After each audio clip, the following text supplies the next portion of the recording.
Good morning to the Celtic Way Morning Briefing Live. I'm Tony Haggerty at a Haggerty10 Twitter handle, which you all know. And today I'm joined by Sean Martin at Sean Martin TCW and Aidan Macdonald at Aidan C. Macdonald. It's Monday, February 6th. Gentlemen, it's a happy Monday. It's a happy valley, wherever you are, if you watch these kind of things. I personally don't, but that's been making the news as well. But happy Monday, gentlemen. Result dependent, always, Aidan, always say that. But yeah, made light work of that yesterday, did they not? Did indeed, yeah. It was a good result in the end and very comfortable for Celtic, to be honest. It definitely capped off the weekend, Tony. No doubt about Excellent. Now, before I come to you, Sean, I'll just do the housekeeping. All right, and we'll see that. Just direct you to the ticker tape running along the bottom. Subscribe to the Celtic Way website. Costs you £2 for 2 months and help us continue to produce top quality Celtic content covering a club like no other.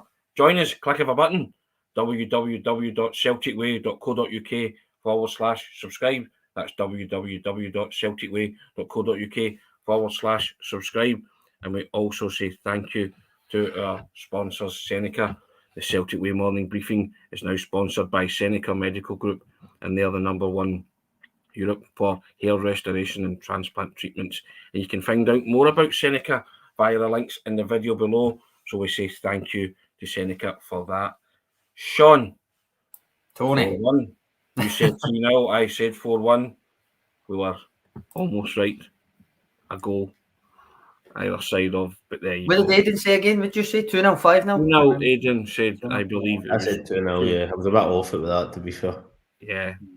And if you want to really get dug into Aidan, yourself and myself got 10 out of the 11, and I think Aidan got what, 9, was it? 8 or 9? 9, I think. 9, I think it was 9. Yeah. So, yeah, the one we got wrong, Sean. Well, I was going to say the one we got wrong was a pretty glaring omission, wasn't it? But was Aaron Mooy who produced the masterclass there, Sean. I saw you flicking up the comment there, but he was excellent, wasn't he? He was. Start with the performance in general, I suppose. What I would say is when you get a first half clutch of goals, it always changes what happens in the second, despite the best efforts in terms of intensity, etc. But even considering that, Tony, I thought they did well enough after the break, even if it wasn't quite at the opening 45 level. Yeah, I mean, the St Johnstone goal apart, I still thought the performance was excellent, and said it himself that he tells them to go out and score goals and just play their football, and they did in the conditions, and Ange mentioned the conditions, the park and all that, and to be fair, Celtic Park isn't great yesterday, but still thought they produced some lovely football. I mean, the third goal's just, to me, that's what Celtic have been about since Ange took over. What a goal. I mean, Jota's dink and then the dink for the finish. I mean, it's class. But there was a lot of class movements, and Jota would have scored a contender for goal of the season with that move that ended up with Jota hitting the bar. They always seem to produce something against St Johnstone, don't they, in terms of a free-flowing move. They did it with the one at Parkhead. They did it when Dembele scored the hat-trick at St Johnstone, the 5-2 game a few seasons ago. You'll remember that, Aidan, because he was your man. You know, but they all seem to produce some kind of move against St Johnstone. But the football yesterday, I thought, was excellent. It really was. And the performance, I always say it, be clinical and be professional, Sean, and that's what they did. It was, and I think, given you say clinical, I think that's the buzzword, because they had 4 shots on target, Tony, 3 goals and an own goal, but the own goal doesn't count as a shot on target, so technically 4 goals from 5, but they were very clinical again. I think the last couple of matches now have shown that, because when I'm coming to do the kind of data roundups and stuff, the last couple of matches show me that where they're taking the shots from, they're not coming in bunches in the kind of space of maximum opportunity, if you want to call it that. So close and central. They're not necessarily coming there, which is what the aim is, but they're finishing the chances that they do get extremely well. So they're still scoring 3 and 4, even though the chances themselves might not be consistently getting into the central areas. They scored what? They scored 2 from central areas. If you count Considine's as well, then it's 3. It's the third game in a row as well, Tony, coming back to the clinical thing, where they've scored their best chance of the game statistically, which hasn't always been the case this season, I think we'd all agree. On Sunday, actually, they scored their 2 best chances statistically. So, again, clinical, which I think is good to see. Aidan, 22 for the season for Kyogo. Jota assist again. But was there any doubt when he took the first touch where it was headed? No, not for me. I mean, he's been I thought he absolutely might have passed it. exceptional. I thought he might have passed it. But... They've both been absolutely exceptional, to be fair, Jota and Kyogo, but they're starting to rack up really good numbers. Given there's still a lot of football to play, they could be really high in terms of, for Kyogo, the goals, and Jota, the goals and assists come the end of the season. So, yeah, I mean, maybe some people thought he might have taken a shot, but I was quite happy to see him pass it in. And Tony, Sean as we've got well. a quick comment from Beach Boys here. I don't know if it's aimed at Aidan or me or both of us, but it says lots of happy Mondays to the young team. The happy Mondays are a group from Manchester in the 80s and 90s. You're twisting my melon, man. That's all. You got there before I did, indeed. Yeah. Check them out if you don't know who the Happy Mondays are. You'll like them. Aidan, I'm sure you like the Happy Mondays. Please tell me you do. No comment. There you go. Yeah. No, listen, I've been really impressed just the way Celtic have gone about their business, especially in the first half in games. Now, St Johnstone got a lifeline back in with the goal from Jay Wright. Lots of people blaming Joe Hart, but it did take a swerve as it's come towards him. It was a good dig, so yeah, we'll come to individuals, Tony, but for that reason, I thought your 7 for Hart was a bit generous in the ratings, because I don't think anything else today never kept out the goal. So Mo Sislak saying he should have kept it out. Must admit, it took me 2 or 3 viewings of it to really come to that conclusion, because at first I thought I took a deflection, and you're right. Second viewing, it was like, oh well, it's a wee bit of swaz, as David Turnbull would say, a wee bit of swaz on it. But ultimately, I do think he could have done better with it, and it was all he really had to deal with. True. Aidan, you go along with that? Yeah, I think he could have done a wee bit better. I mean, obviously it was quite a good strike, but it's not like he took a massive bobble in front of him or bounce just in front of him. It's the player hit it, and then he's not punched it in, but he did play a part in it going in the net. I thought he could have maybe did a wee bit better. And the fact, like Sean said, that was all he really had to do. It was a wee bit disappointing. Obviously, Celtic weren't great in the build up to it as well. No, that's true. You could see, after it went in, that I think Kyogo lost the ball, didn't he? I think it was Tate lost the ball, yeah. And obviously Celtic probably didn't really close down Drew Wright enough, really, on the run up to it. But then you could see in the sort of replays after it, Carter Vickers seemed a bit frustrated at himself that he wasn't able to get the block in front of it. So, well, it was a decent enough strike, but I think they'll look back as one ago it probably could have been prevented, to be honest. I think, Tony, Andrew Galea makes a good point about how early Drew Wright took it. At the risk of sounding a bit like Roy Keane in terms of Joe Hart, I mean, that is his job to anticipate these things, but it was a good strike from Drew Wright, and I wouldn't take it away from him, because it was also what gave St Johnstone a wee bit of impetus. But as we spoke about, Aaron Mooy coming up about, was it 8 minutes later, with that kind of goal and that finish in general, I think was a killer. Stopped any momentum that St Johnstone were hoping to go. Yeah, they never got the chance to, but they had 5 or 10 minutes, didn't they? There was a wee kind of flurry, but Aaron Mooy's goal just killed any momentum that they had, and just brilliant goal, absolutely brilliant.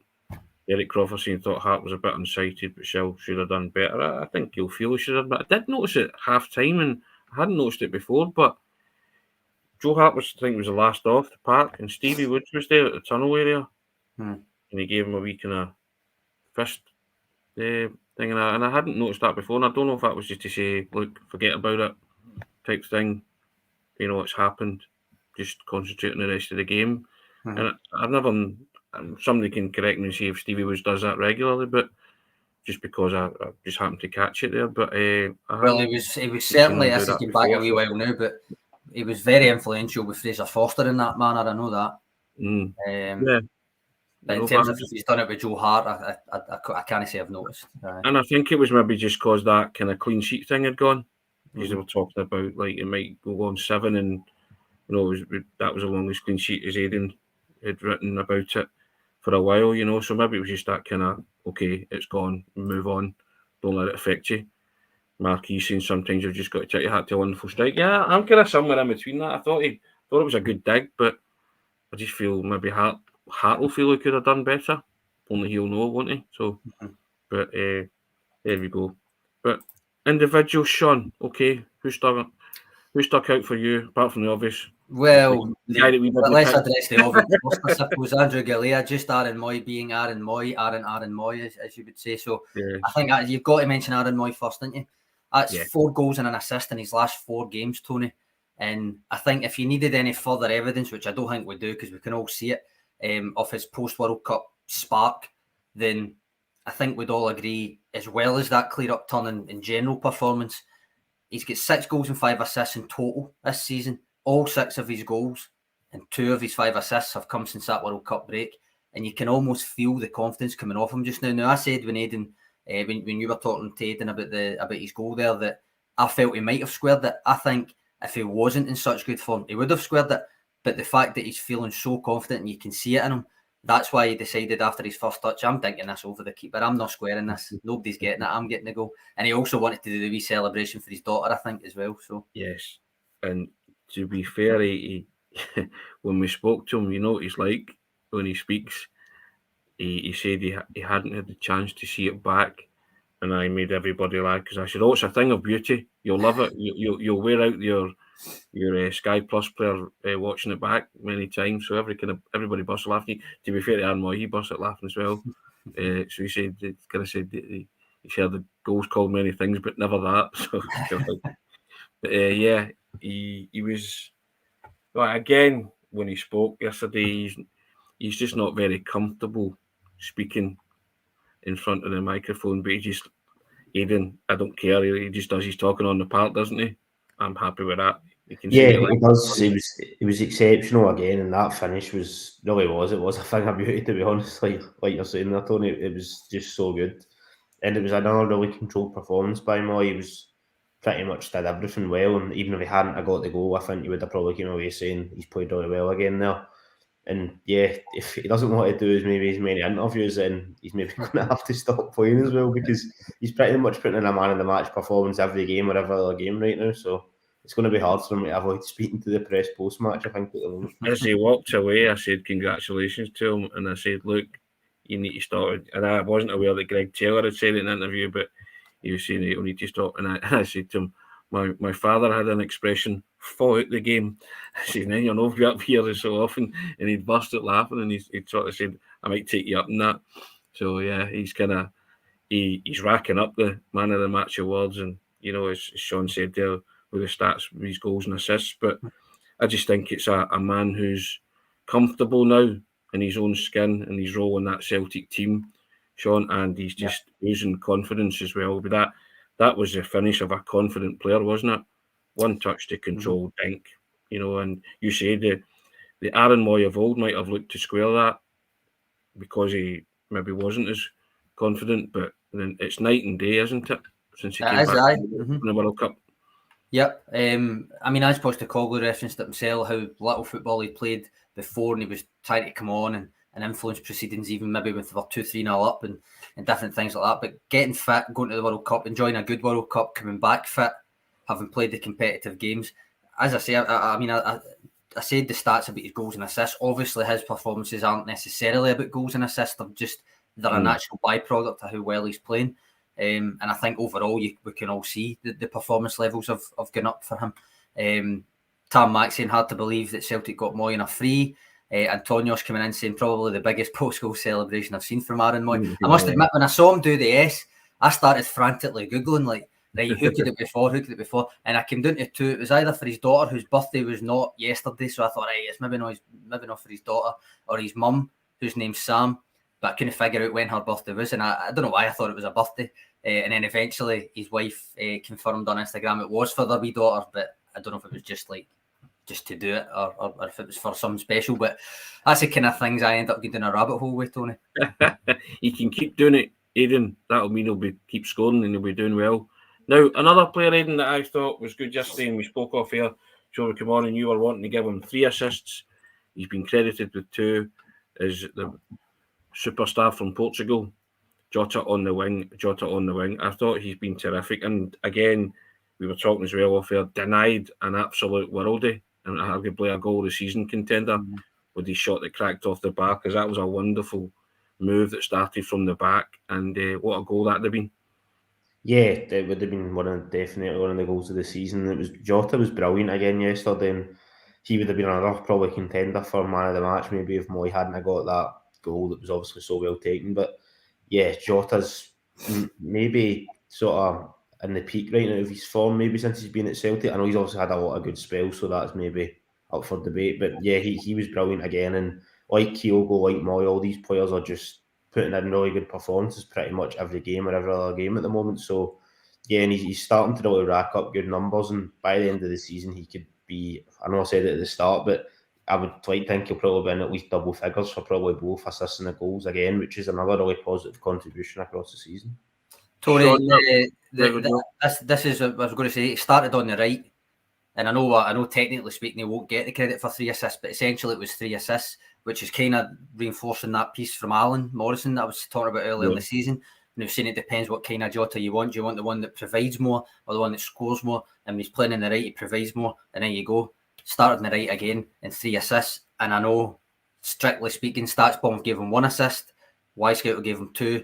Very harsh definitions, I think, because StatsBomb, which is what our data roundup will be, so that's what I'll be going with on the report. But it's for the Mooy goal, so he didn't get it for the own goal, which I don't really see why, because it was the final action before a goal.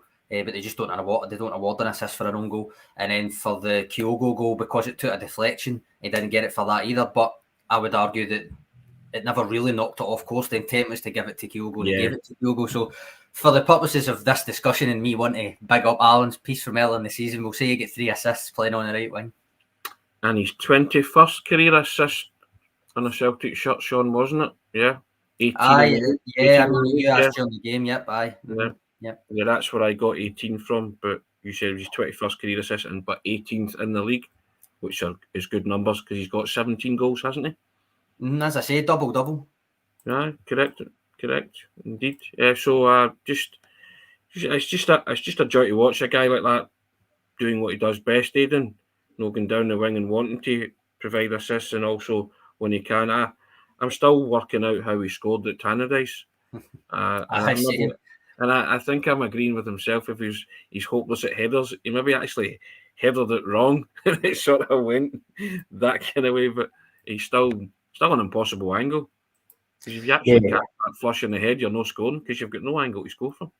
I mean, every time you see that goal, particularly the sort of angle, it's like he's almost like exactly in line with the post. Yeah. But you don't really know how he's managed that. I mean, I know the goal was a wee bit out of position, but it almost didn't matter. They were giving it the post. It was right in front of him. But yeah, it was exceptional. And Jota, just what a signing. You run out of sort of good things to say about him, to be honest, like in terms of or different things I should say about him, because he's just so good all the time, pretty much. That was pure basic thing to say, but it is hard to sort of come up with new ways to describe how good a signing he's been. Jota, why are you so good? Yeah. Basically, Google Jim White. In the press. Google Jim White and Brian Laudrup from many years ago. Indeed. Anybody else? We've not really spoke about Kyogo. We mentioned it was his 22nd of the season, but it's also his 16th in his last 5 games, guys. I kind of looked into it. It seemed to me to be scoring in bursts, and he has been. So he's on this run, 6 in his last 5. He had a run of 5 and 5 in December, and he had 6 and 4 in August. So he's enjoying these wee bursts of scoring this season. And I would say, especially since he's not had an injury interrupted like he did last season. Yeah, I couldn't agree more. But as I said to Aidan, when he took that touch and swiveled, you knew it was going in the net. I'm sure I said 2-0 before he even cracked it into the net to the guys in the press box, because I just had a feeling that as soon as it landed at his feet, I knew you know where it's going. Or he certainly knew he's going to get a shot on target, and he's just so good at that, stepping off a defender and anticipating and doing it quickly. Doing all these things quickly. And we were talking the other week, and we said in the 30s, didn't we? I think you said 33. I can't remember exactly what we said, but I think you said 33. I said 36. Aidan, you said 35. I think, was it? Yeah, and I said sort of like early 30s probably. Yeah, I'll go back. But you wouldn't rule it out, would you? In fact, you wouldn't. I mean, and someone asked me yesterday about the last time Celtic lost at McDermott Park.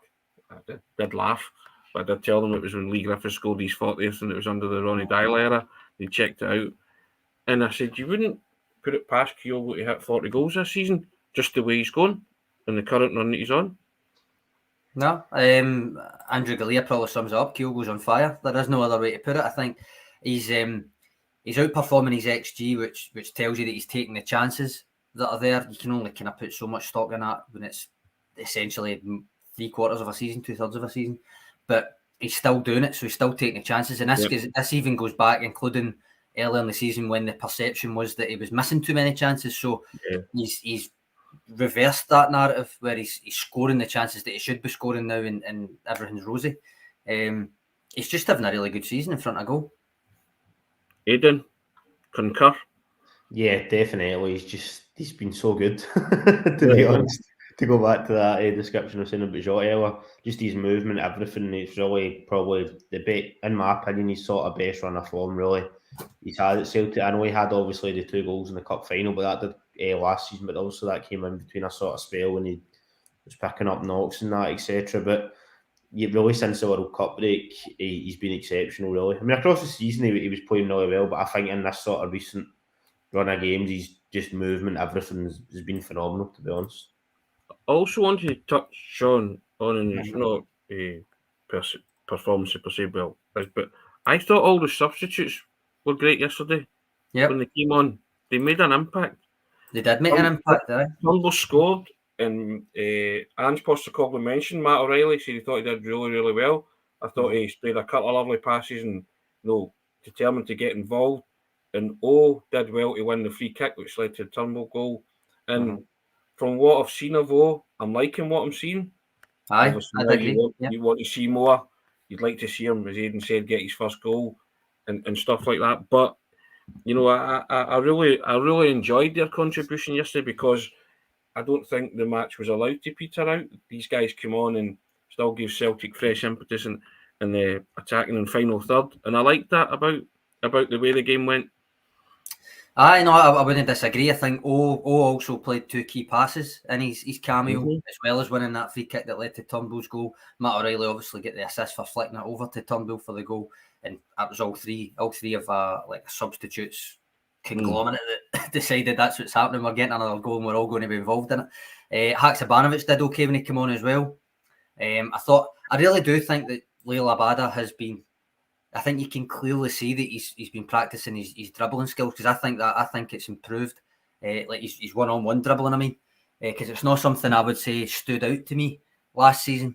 In fact, I would say that it was his movement, and I would actively not have wanted to see him dribble. I would rather he was off the ball. This season, I think he's clearly been putting the work in terms of not just like learning tricks and all that, but like when to take a guy on. And when to pass it, maybe move around him and stuff. I think that's something to keep an eye on going forward, because if he's adding that to his game as well, where he's a genuine one-on-one threat, it's almost, I'll go back to the basketball again. Sometimes you could leave him.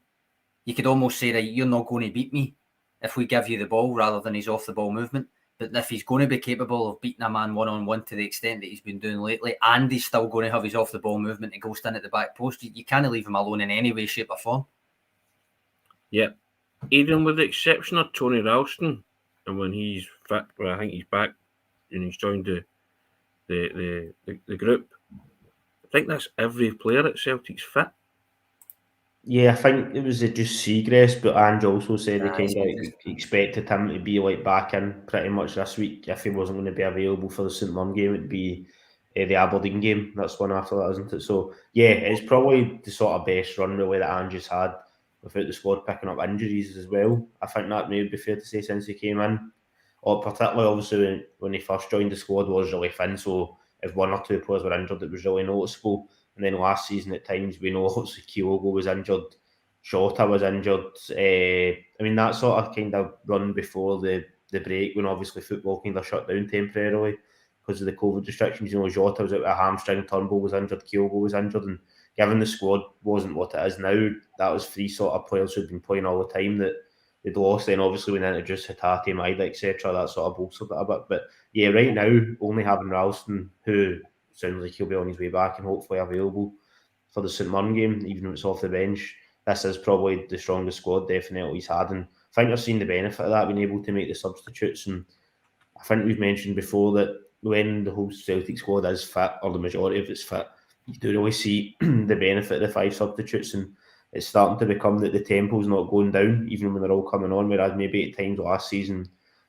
you're maybe starting a game really good and up till 60 minutes, 3-0 or so, for example, and then when you bring the subs on, it maybe drops a wee bit. But I think the quality's been really strong coming off the bench, and you're definitely seeing the benefit of that. 13 to go, Sean. A League Cup final, 5th round Scottish Cup tie against St Mirren. What a time to have your whole squad fit.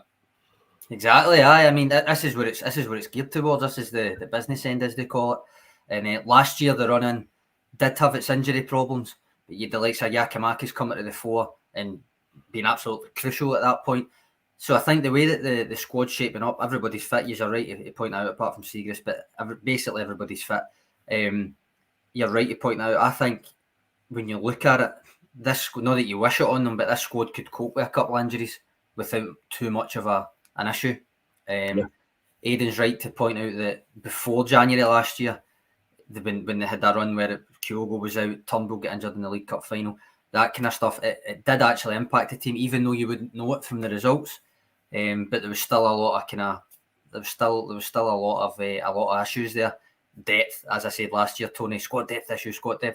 There's no such issue now because you're seeing it with the 5 subs. But as I say, if there is a couple of injuries, this squad can deal with.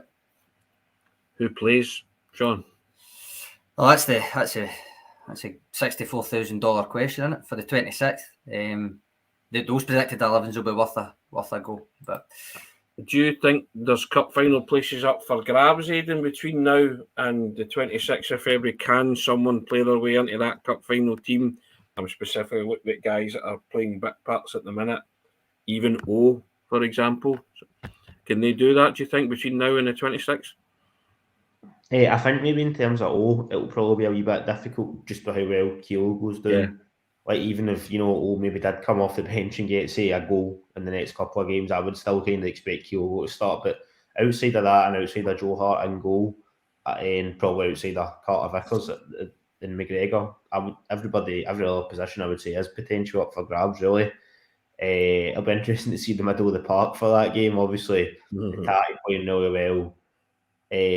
Mooy been phenomenal, and O'Reilly's looked pretty good in the last 2 games after sort of having a wee spell or maybe not contributing as much, even though we know his assist numbers are still excellent. So yeah, those predicted 11s are going to be quite interesting. But yeah, definitely cup final place start up for grabs. I don't think Ange will have a set team as of now. Anybody else, Tony, just before because we'll get the subject of Aaron Mooy's contract to move on to, but I've got a couple of ones I want to mention, but if you get anybody else? Well, obviously the back line was solid again. I'm liking what I'm seeing from St Johnstone, and Greg Taylor's just solid, isn't he? I mean, I really do like Greg Taylor. I thought Hatate was really quiet yesterday. I thought Maeda was quiet. Cal Mack, just typical Cal Mack. He was just patrolling everything there, and everything kind of flows through him. Mooy took centre stage, but yeah, no. Apart from that, I was pretty pleased with everything, really. Well, you mentioned one of them there. It won't surprise you to know it's Greg Taylor. I was going to mention team's top presser, which might surprise some given the way that the game was played out. But he was Celtic's top presser. I thought he played a couple of nice passes, a couple of obviously his usual intelligent movement as well. We mentioned I say they had 2 key passes, but I want to mention somebody that you've nicknamed him 8, and he got an 8 again yesterday. Cameron Carter-Vickers. I thought he was dominant again. And what I want to point out is you have to go back a month now. Now, I know he missed 2 games, but still, you have to go back a month to find the last time that he lost a header, Tony. Is that right? 3 full games on the trot now. He's come in at 100% for his aerial dual success rate. In that match a month ago, the Kilmarnock one, he won 3 out of 4, so it's not as if he was losing a lot of aerial battles that time. He's just cruising it. I can't think of another way to say it. He still cruises it.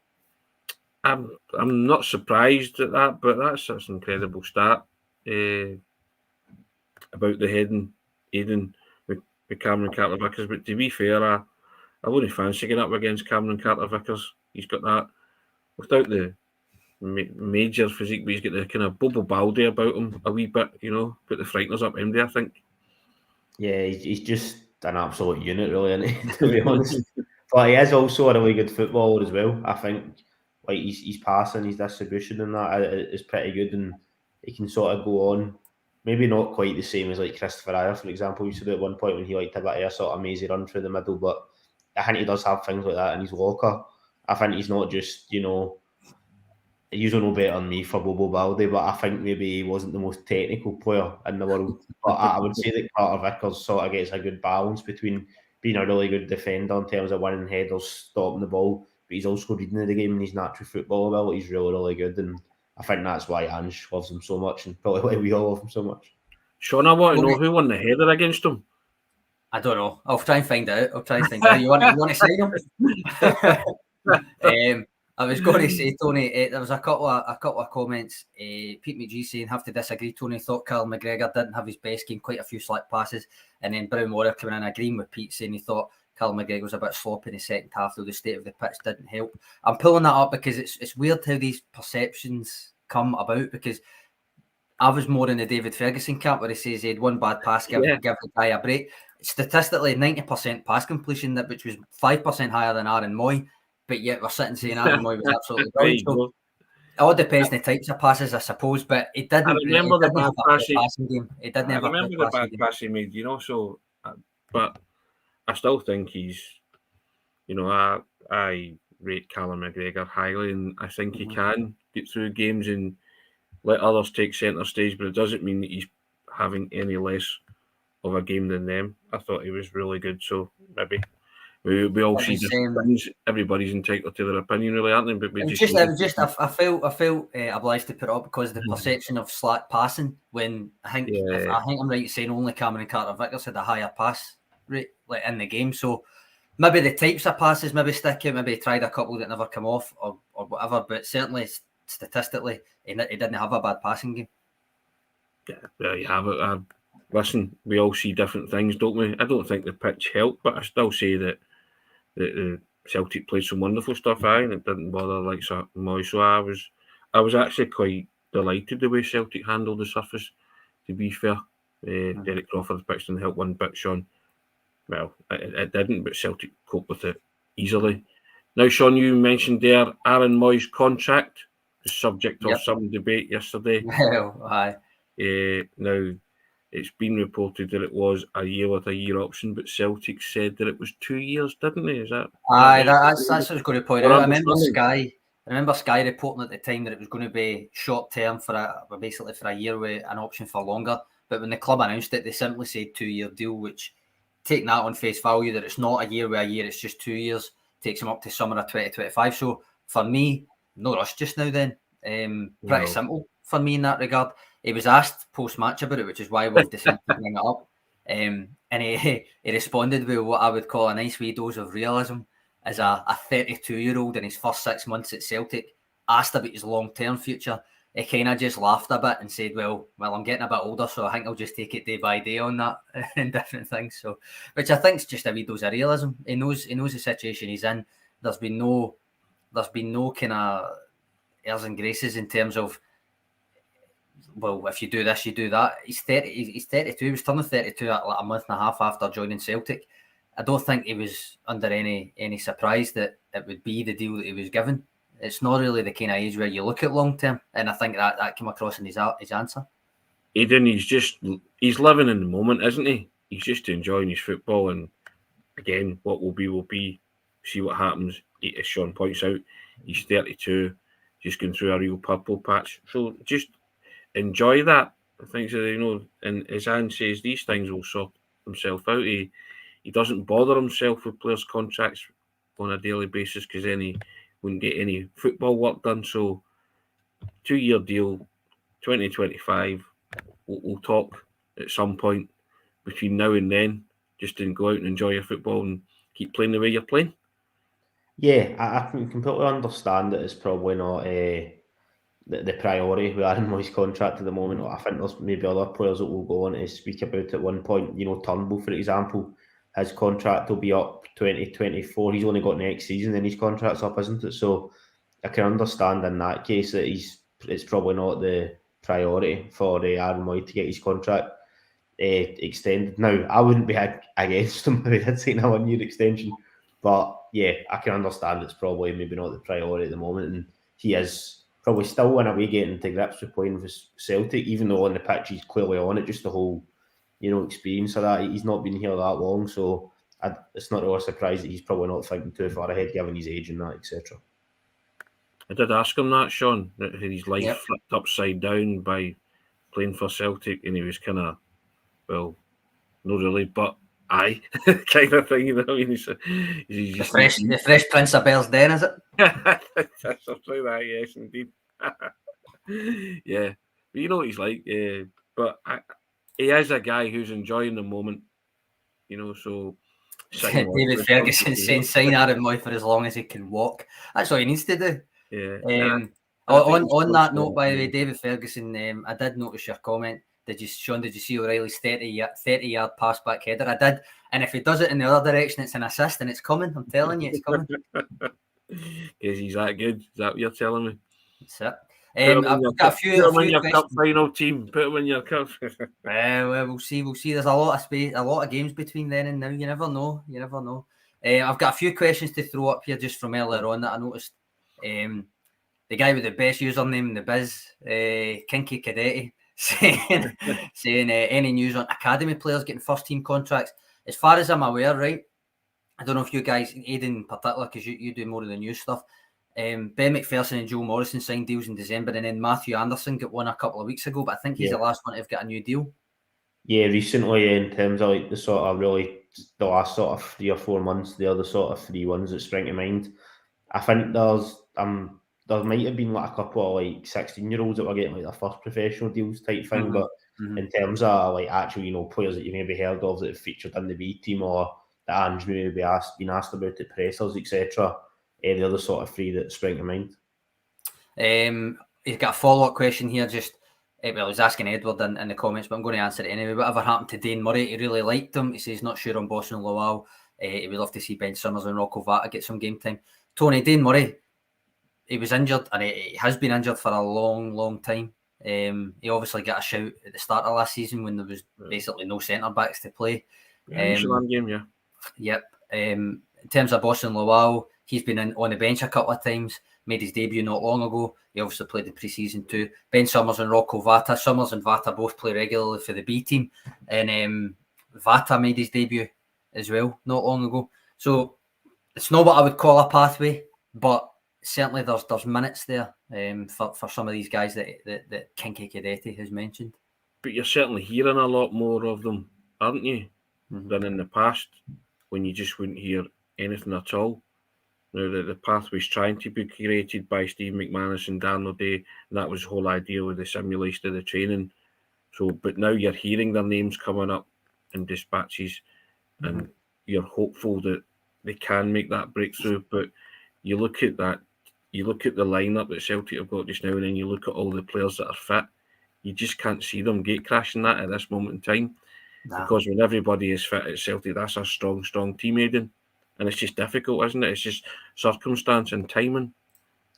Yeah, and I mean, the squad, as you're saying, it is so strong right now. Even if you do get a couple of injuries, it's probably, unless we're in like the same position, it's probably unlikely that you would be turning to a lot of the B team players to sort of fill in and play. Obviously, when Dane Murray played the start of last season, there was literally no one else, wasn't there? I mean, it was like him, Stephen Welsh, and then I think Beaton. Before Beaton gets sent off, didn't he, in that Michelin game? So he was having I was like, that's a brilliant start to the season.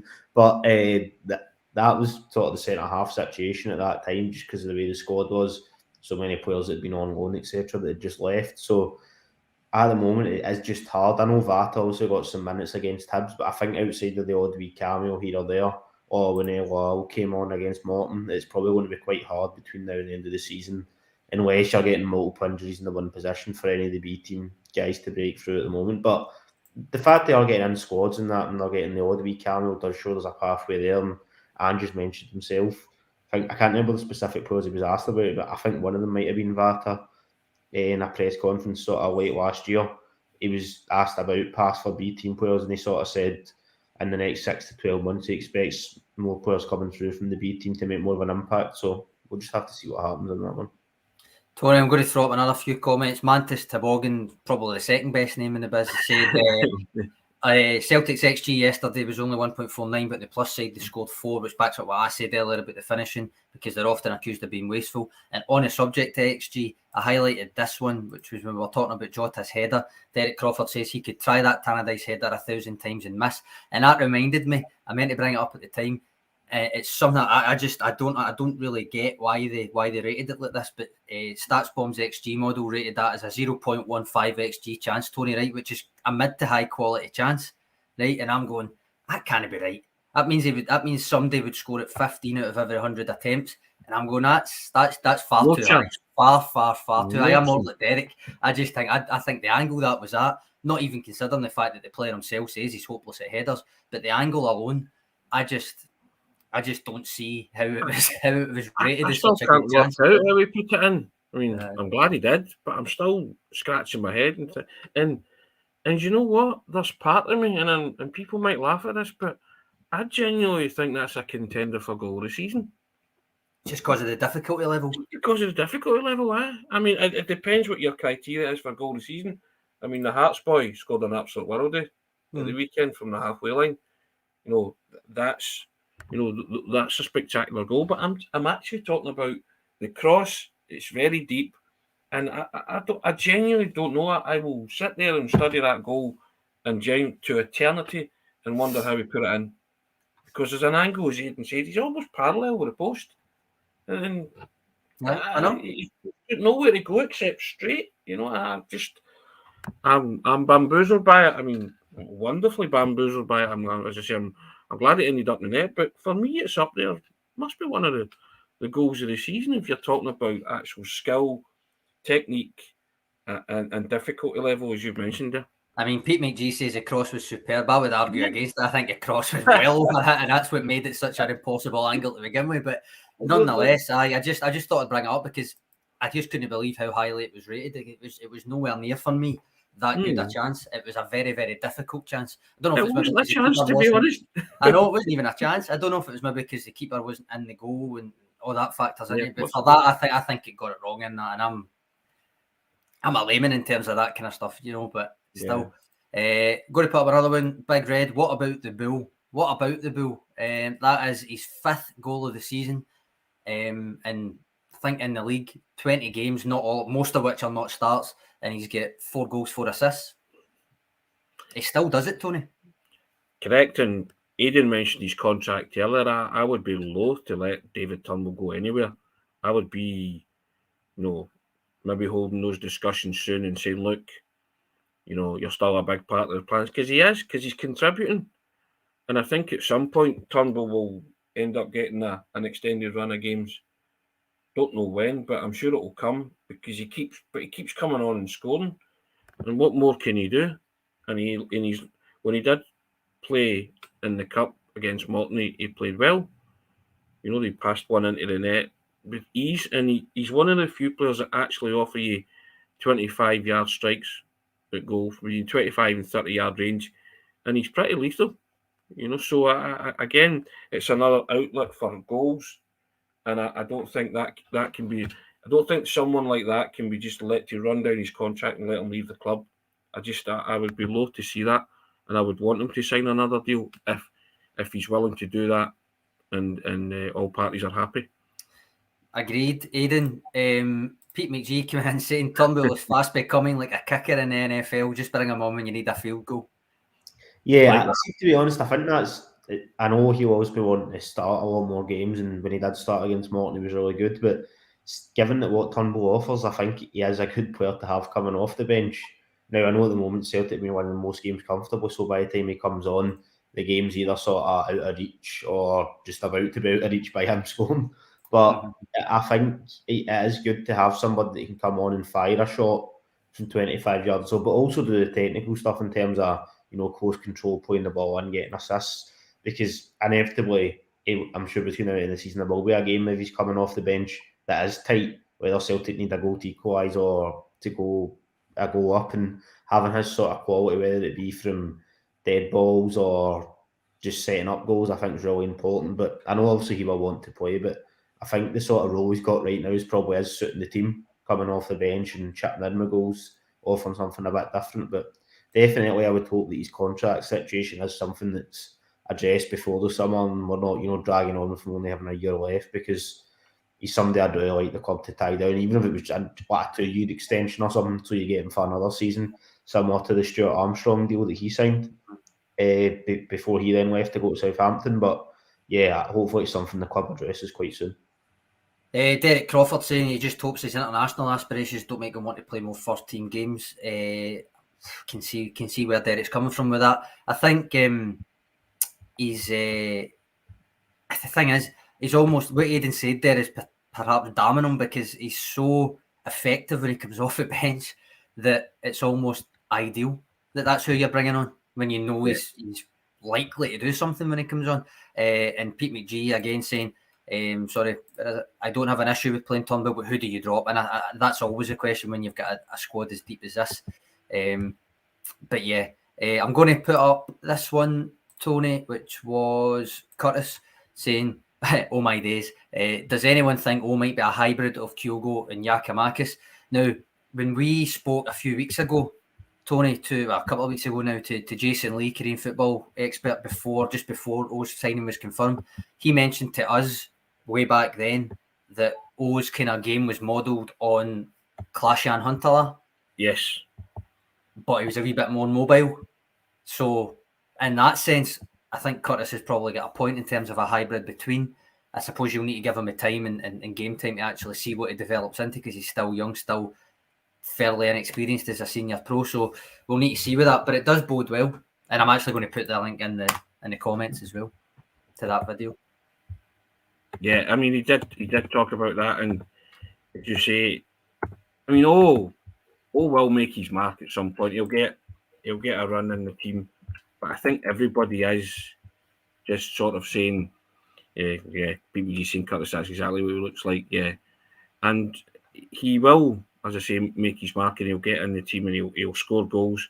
But I think everybody can see there's a footballer there, which is what Curtis was telling us, wasn't he? Basically, he's saying he's interested to see his development, but he will become a good player and a vital player for Celtic, and I'm happy with that. Another goal scorer, Sean. You can't go wrong with that. Mm-hmm. Robert Gibson, of course, I think it's a fair enough point. You want to see much more of O before singing his praises at that. That's a fair shout. I think one more, and this is for you, Tony. Marky Boy says he was just sitting in front of you at the game yesterday, but couldn't get your attention to give the man from EK a handshake or to get your autograph from the press box. I think a handshake would have been fine. I'm not one for autographs. If he wanted it, so be it. I would oblige. Of course, I would. But I'm very much a kind of a humble guy. I'll shake his hand and give him a big cuddle if that's what he wanted. Yeah, but autographs, I always find it.